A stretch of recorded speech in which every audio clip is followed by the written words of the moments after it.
Kumusta po kayo? Bago po ang lahat, first things first.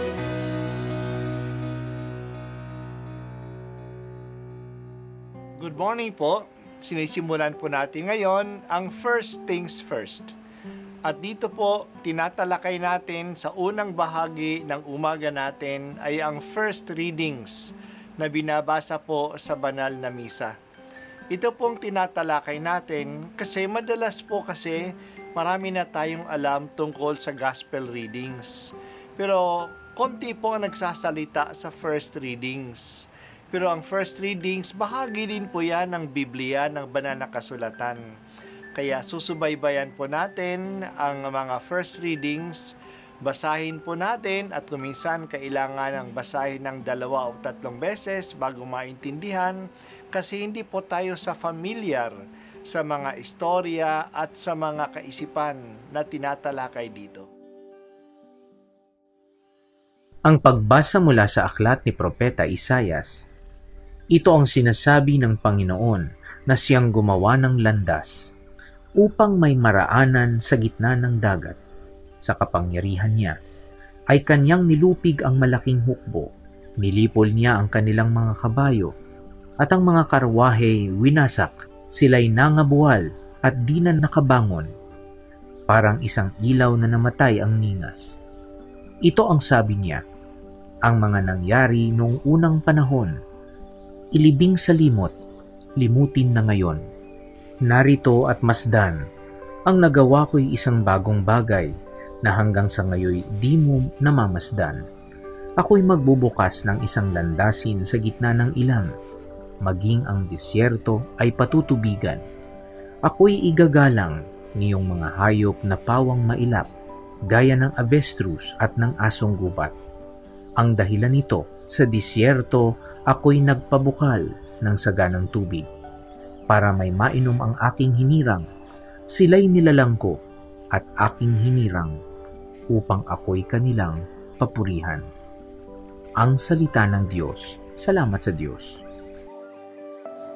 Ang karanasan ng mga tao noon sa pagliligtas ng Diyos ay ang kanilang pagtawid sa dagat na pula noong panahon ni Moises. Cornered na ang mga Israelita. Nasa harap nila ang dagat at sa likod nila hinahabol sila ng mga hukbo ng mga Ehipto. Wala na silang mapupuntahan. Pero kumilos ang Diyos sa paraang hindi nila inaasahan. Bumuka ang dagat at sa gitna nito nakatawid ang mga Israelita.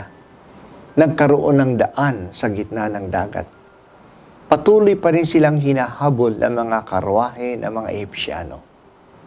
Nang makatawid na ang mga tao, itinaas ni Moises ang kanyang baston at bumalik sa dati ang lalim ng dagat at nalunod ang mga kabayo, ang mga karwahe at ang mga kahakawal ng Ehipto. Talagang manliligtas ang Diyos. Ngayon sinabi ni Propeta Isaias, mararanasan din ng mga tao ang mapaghimalang pagliligtas ng Diyos sa kanila. Pero kakaiba na. Hindi na ang dagat ang magbubukas.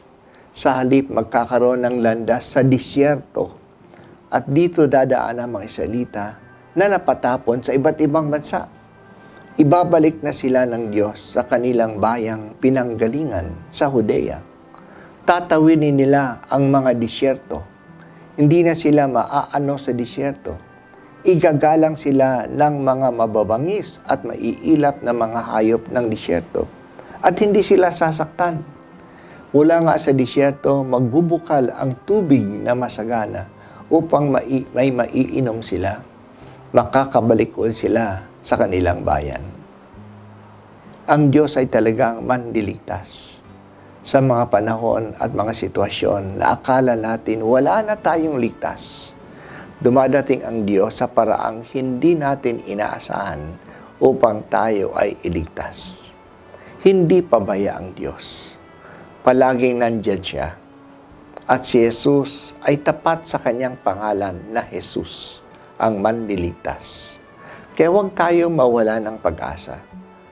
Ang paksa ng Jubilee Year ngayon ay Pilgrims of Hope, Tayo ang mga pilgrims, ang mga taong naglalakbay.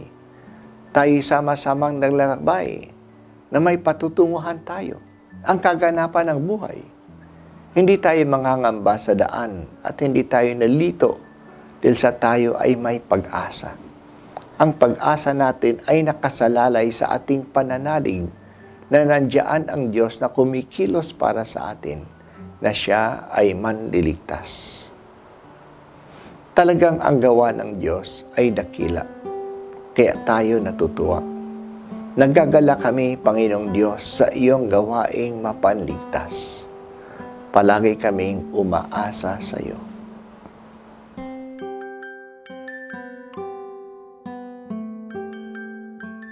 At ako po ay si Bishop Broderick Pabilio dito sa First Things First.